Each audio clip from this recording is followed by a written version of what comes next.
Today I'm going to do an experiment, and the experiment I'm going to do is blasting a volcano.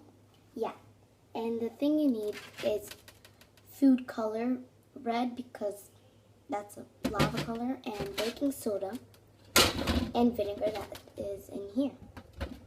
First, you're going to put food color, just a bit.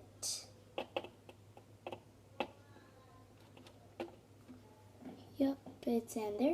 And then you're gonna take vinegar, a lot of vinegar, 2 spoons, I guess. Yep, 2 spoons. And then you're gonna take the baking soda.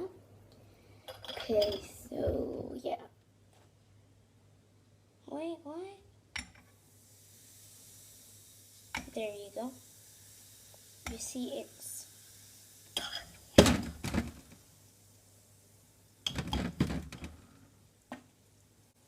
okay. This is blasting and that's not. You see?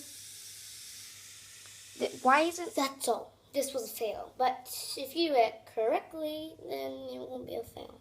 Well, the teacup worked. Weird. Yeah, bye. Thanks for watching. Subscribe.